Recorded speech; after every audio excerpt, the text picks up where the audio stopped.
আসসালামু আলাইকুম। আজকে আমি দেখাবো কেক তৈরি করার সময় এখানে আমার কিছু হুইপিং ক্রিম এবং গানাশ বেঁচে গিয়েছিল। আমি এখন এগুলো দিয়ে আইসক্রিম তৈরি করে দেখাবো। সেই জন্য আমি এগুলোকে একটি বাটিতে নিয়ে নিচ্ছি। এখন ইলেকট্রিক বিটার দিয়ে এগুলোকে বিট করে নিচ্ছি।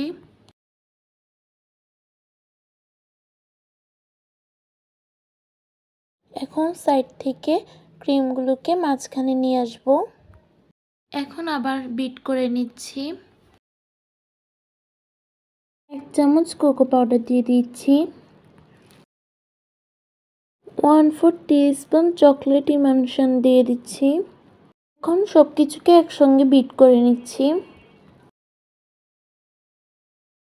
টপিক্যাল হুইপিং ক্রিম এবং তার সাথে চকলেট গানাশ ছিল, এইগুলোকে আমি একসঙ্গে মিক্স করে নিয়েছিলাম। এখন আমি টেস্ট করে চিনির পরিমাণটা দিয়ে দিয়েছি। এখানে এখন চকলেট চিপস দিয়ে দিচ্ছি।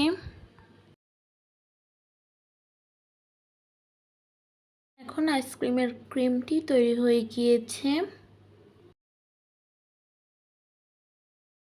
এখন ক্রিমগুলোকে একটি বক্সে নিয়ে নিচ্ছি। একটি প্যাচেলারের সাহায্যে ক্রিমটিকে সমান করে নিচ্ছি। এখন এগুলোকে ফ্রিজে রেখে দিব সেট হওয়ার জন্য। 6 ঘন্টা পর এখন দেখাচ্ছি।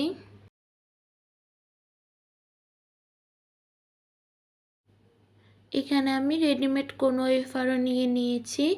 এখন আমি আইসক্রিম তৈরি করে নিচ্ছি। এই রেডিমেড কোন ওয়েফার আপনারা যে কোনো গ্রোসারি শপে পেয়ে যাবেন। এখানে কিছু চকলেট চিপস নিয়ে নিয়েছে, এখন দিয়ে দিব আইসক্রিমের উপরে। তৈরি হয়ে গিয়েছে কেক তৈরি করার সময় বেঁচে যাওয়া ক্রিম দিয়ে মজাদার আইসক্রিম রেসিপিটি। ভালো লাগলে অবশ্যই আমার ইউটিউব চ্যানেলটি সাবস্ক্রাইব করে দিবেন এবং ফেসবুক পেজ থেকে যারা দেখছেন তারা লাইক কমেন্ট শেয়ার করে দিবেন। আসসালামু আলাইকুম।